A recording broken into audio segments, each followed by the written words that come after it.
Highlights: axe murders of an Iowa family. Around 3 a.m. she heard it, the first dull thud, then another and another, each one followed by absolute silence. She lost count as the terrifying sound continued, then nothing.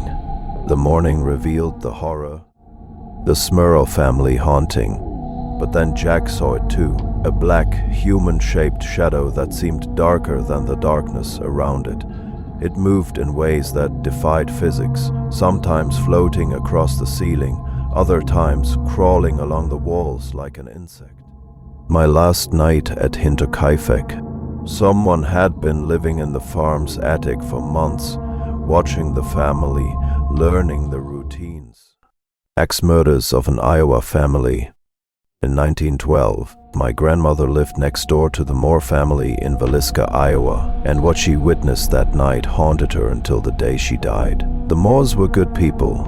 Josiah, his wife Sarah, and their 4 children. That Sunday, they had invited the Stillinger sisters, Lena and Ina, to stay over after church. My grandmother remembered seeing them all return home that evening, the children laughing as they played in the yard at dusk. Around midnight, she was awakened by the sound of heavy footsteps on the Moore's front porch. Too heavy to be the children, too deliberate to be Josiah. She went to her window and saw a tall figure standing motionless in the shadows.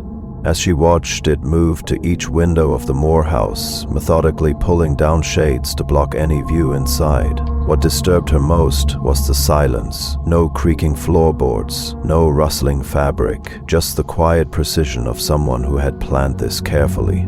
She thought about calling out, about running to get help, but something kept her frozen at her window. Later, she would say it was as if time itself had stopped, trapping her in that moment. Around 3 a.m. she heard it, the first dull thud, then another and another, each one followed by absolute silence. She lost count as the terrifying sound continued, then nothing.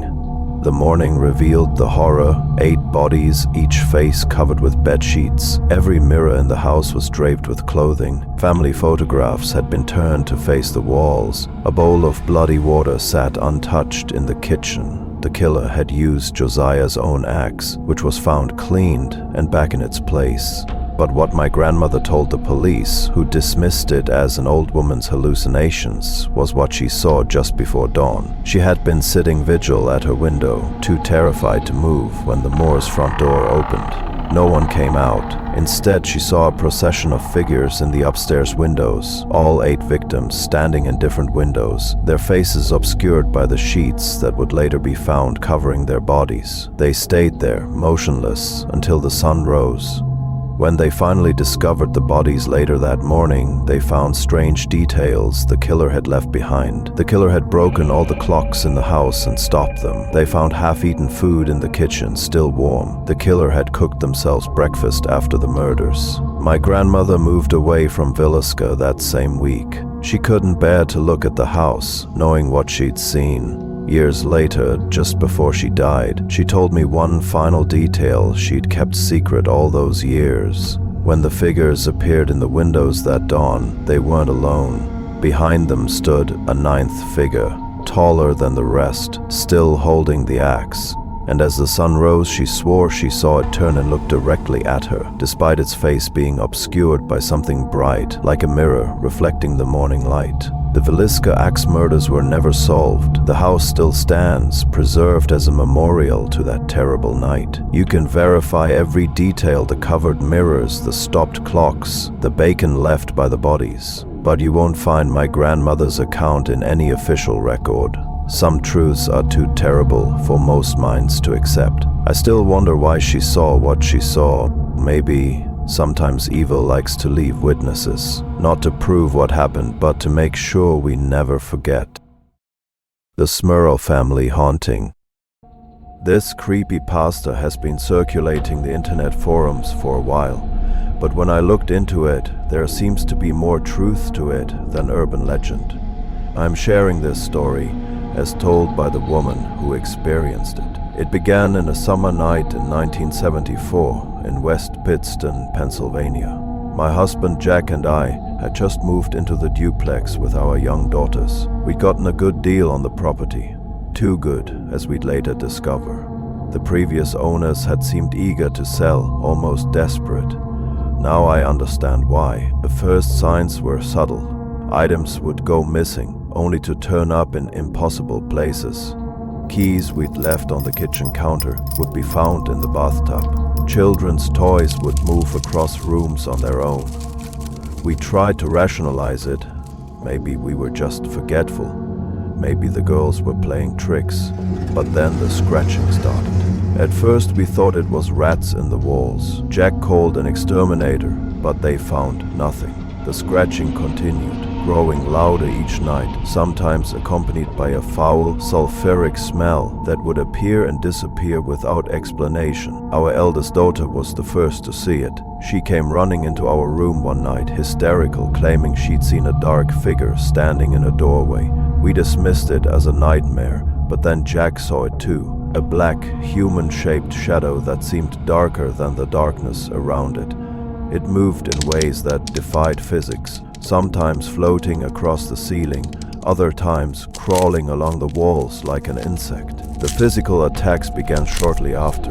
Jack would wake up with inexplicable scratches and bruises. I'd feel invisible hands pushing me down the stairs. Our daughter would scream about something pulling her hair in the middle of the night. We'd hear heavy footsteps in empty rooms. Doors would slam on their own, and sometimes we'd hear voices, having conversations in languages we couldn't understand. We tried to keep it quiet at first. Who would believe us? But when our youngest was thrown from her bed by an invisible force, we knew we needed help. We contacted Ed and Lorraine Warren, the paranormal investigators who'd handled the Amityville case. They came to our home, and what they discovered chilled us to the bone. According to the Warrens, our house wasn't haunted by just one entity, but by several. The most dangerous, they said, was a demon that had attached itself to our family. They performed several exorcisms, but the activity only seemed to intensify. The entity would manifest as an old woman, a man in a tuxedo, or sometimes as a pig-like creature with red eyes. The media caught wind of our story. Reporters camped outside our house, skeptics challenged our claims, and neighbors either avoided us or came by to gawk. Through it all, the terror continued. Objects would fly across rooms, terrible odors would permeate the house, and we'd hear guttural voices threatening to kill us. One night, Jack saw something that nearly broke him. He was in the bathroom when he looked in the mirror and saw not his reflection, but an elderly woman with rotting skin grinning back at him. When he turned around, there was nothing there, but in the mirror the figure remained, its smile growing wider and wider until it split its face in half. We documented everything. Photographs, recordings, witness statements. We gathered all the evidence we could. Some of it was explained away by skeptics, but much of it remains unexplainable. The Warrens brought in other investigators, priests, and even police officers who witnessed the phenomena themselves. The activity peaked in 1986. Objects would levitate in broad daylight, crucifixes would turn upside down on their own, and the physical attacks became more violent. We finally moved out after Jack was assaulted by an invisible force. An incident so traumatic, he couldn't speak about it for years. The house still stands today. Other families have lived there since, some reporting similar experiences, others claiming perfect peace. The truth of what happened to us became the subject of books, documentaries, and even a movie. Some believe us, others think we were lying or delusional. But I know what happened in that house. I have the scars, both physical and emotional, to prove it. The police reports, witness statements, and documentation by the Warrens all exist in public record. You can look them up yourself. What makes me question everything, though, is something our youngest daughter said years later. She told us that sometimes late at night, she'd see the dark figure standing in her room, but it wasn't looking at her. It was looking at something behind her. something she couldn't see, something that even the demon feared. My last night at Hinterkaifeck. This is a story about a girl named Maria Gruber, and she was the maid at Hinterkaifeck farm in Bavaria, Germany. She wasn't the first. Her predecessor had quit suddenly 6 months earlier, claiming she felt watched at all hours. At that time, Maria thought she was superstitious, like many country folk. Now she wished she had heeded her warnings. This is the story in her own words. A bitter March evening in 1922, and the footprints in the snow led nowhere. That's what troubled me most when I first arrived at Hinterkaifeck farm. Those tracks coming from the dark woods to our back door, but never leading away. Father said I was imagining things, that the wind had simply blown snow over the return tracks, but I knew better. Someone had come to our farm, and they hadn't left. The Gruber family seemed normal enough at first. Andreas the farmer, his wife Casilia, their widowed daughter Victoria, and her 2 children, Casilia and Josef. But there were whispers in town about old Andreas. Dark rumors I tried to ignore. They said he knew things no man should know, that he practiced arts best left untouched. Strange things began happening almost immediately after I arrived. Tools would disappear from the barn, only to reappear days later in odd places. We heard footsteps in the attic when no one was up there. Most disturbing were the scratching sounds that came from between the walls at night, like something or someone was living inside them. Then there were the keys. They kept vanishing, all of them, even my personal set. We'd find them in different places, under pillows, in shoes, once even in the feed trough. Andreas changed the locks twice, but it made no difference. One afternoon I was cleaning the kitchen when I noticed fresh coffee grounds in the filter and crumbs on the counter. No one had been in the kitchen that morning. The family had been working in the fields since dawn. Someone else had been in our house, helping themselves to breakfast. The children were the first to mention the footsteps. Little Josef said he heard someone walking through the attic at night, pacing back and forth for hours.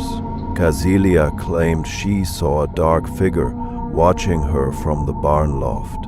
We searched every time, but found nothing. The night before it happened, I was in the kitchen when I heard something that made my blood run cold. The sound of someone thumbing through a newspaper in the living room. But when I looked, the room was empty.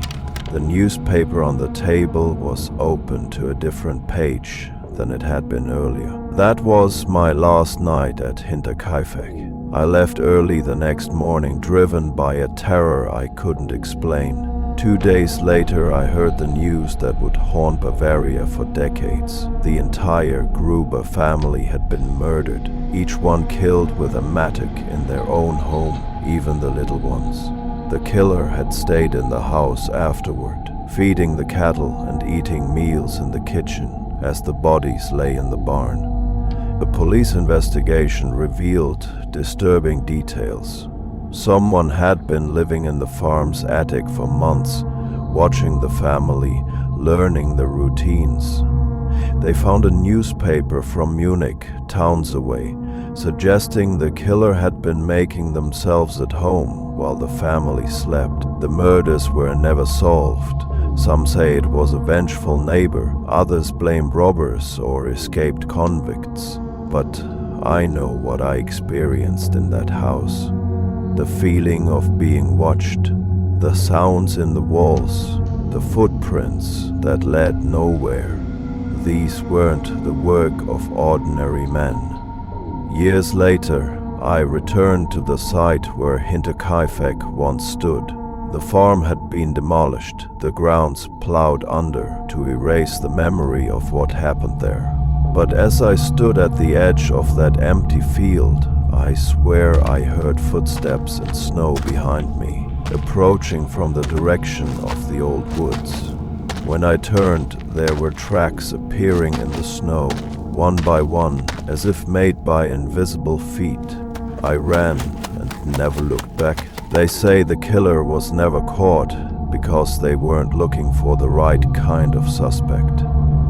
That whatever stalked the halls of Hinterkaifeck wasn't entirely human. But that's just superstition, isn't it? The police reports tell a simpler story: a brutal home invasion, a family murdered in their beds, a killer who was clever enough to never be caught.